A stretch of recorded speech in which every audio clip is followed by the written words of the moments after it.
Hoy hablamos de la cacería salvaje porque es hoy. Hoy es el día perfecto para hablar de ella.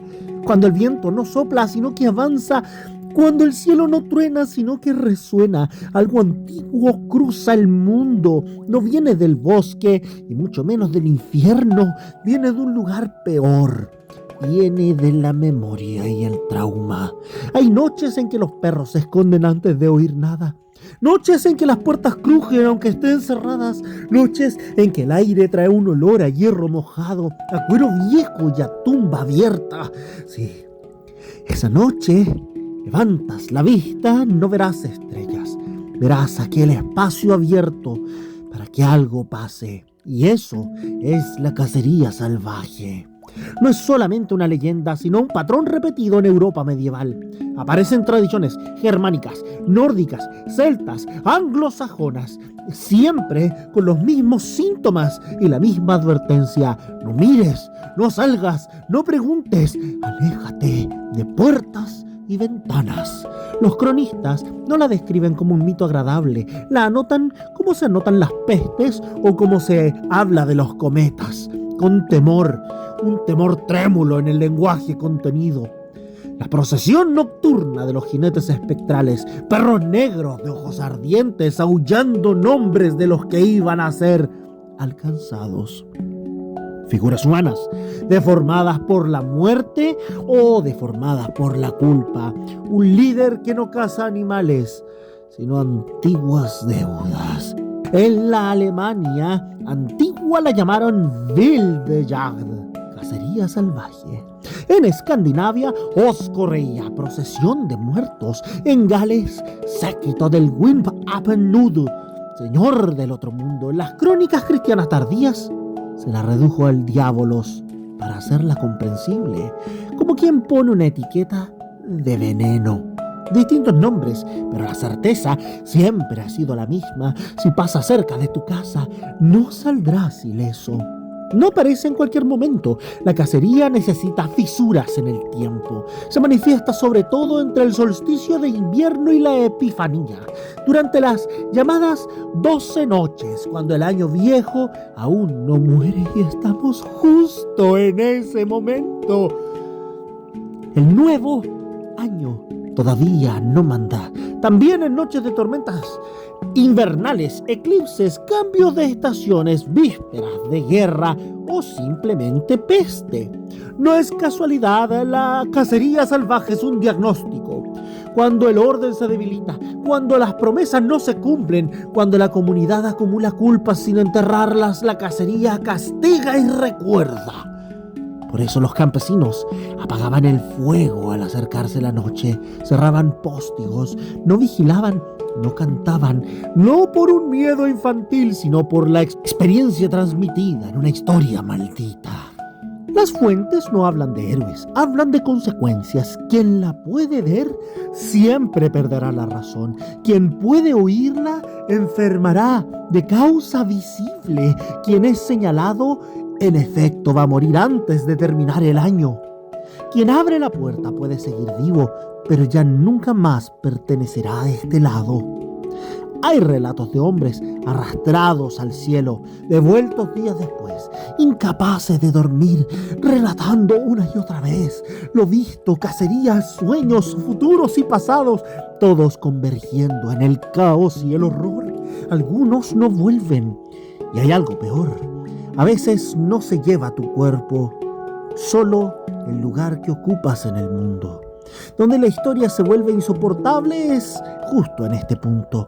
Cuando los perros dejan de ladrar, enumeran, y los jinetes no gritan, sino que empiezan a cobrar. El líder de la cacería no ordena, sino que recuerda a quienes fueron olvidados.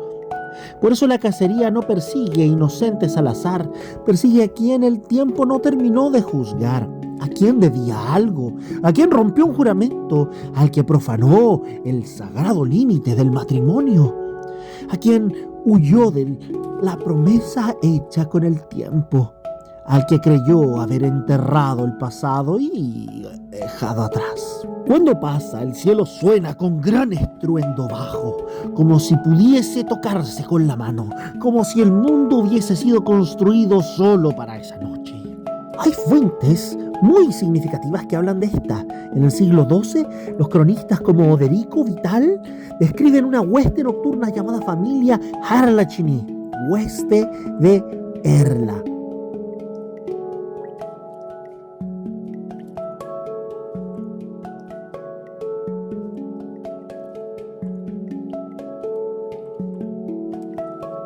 Gervasio de Tilburg, en su Otia Imperialia, ocios imperiales, para los no versados en el latín, habla de ejércitos espectrales observados en Inglaterra y el continente, asociados a almas en pena, soldados muertos y castigos divinos.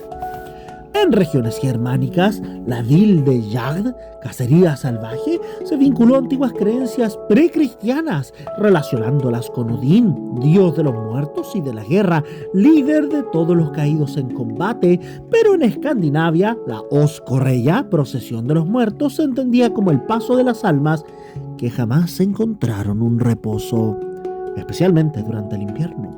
En el mundo celta, figuras como la Wyn Abennud encabezaba séquitos del otro mundo, no malignos en esencia, sino guardianes del límite entre vivos y muertos. Pero con la cristianización estas huestes fueron reinterpretadas como demoníacas, lideradas por el diablo o por reyes condenados, porque el imaginario antiguo no podía desaparecer sin rebautizarlas.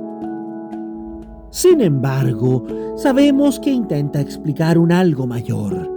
Desde una mirada histórica y antropológica, la cacería salvaje funciona como el ruido del viento y tormentas repentinas a fenómenos atmosféricos extremos o poco comprensibles. Es una metáfora colectiva para la guerra, cuando ejércitos atravesaban regiones dando muerte y ruido nocturno. Imagen simbólica de las almas errantes en tiempos de alta mortalidad por peste o por constante violencia, pero también es un cuento, una advertencia social: romper las normas, romper los juramentos, pasar el límite del tabú atraía el castigo del orden invisible. Era una pedagogía del terror, algo así como lo que hizo el Gran Khan. Lo inquietante no es que la gente creyera ver algo, es que muchos, en muchos lugares distintos, decían lo mismo, con detalles similares, separados por siglos y kilómetros de fronteras. Los historiadores modernos no afirman que la cacería existiera, al menos de manera física, pero tampoco se despacha el fenómeno como una simple superstición. La tratan como un arquetipo persistente, una forma estable de reinterpretar el caos cuando la razón no alcanza. Y aquí, la historia y la inquietud se tocan. Cuando una sociedad ve venir la guerra, la peste o el colapso, no dice se aproxima una crisis estructural, dice la cacería cabalga. Para la historia, la cacería es un motivo folclórico medieval, ampliamente documentado, un residuo de religiones, precristianas todas, reinterpretadas, un lenguaje simbólico para hablar de muerte colectiva y desorden, un reflejo de cómo Europa medieval entendía el miedo, y el invierno, y la culpa, y todas esas cosas. Sin embargo, aunque los historiadores la expliquen, nadie recomendaba salir a comprobarla, porque entender algo no siempre lo vuelve inofensivo, y si quieres, el siguiente paso puede ser contrastarla con el día de hoy. Así que, cuervo, mucho cuidadito, que no todo lo que explote o suene en esta época van a ser fuegos de artificio. Algunos pueden ser el casco de los caballos galopando, acercándose a voz en cuello y gritando: ¡Lo quiero a él! ¡Lo quiero a él! O quién sabe, quizás tan solo sea el viento.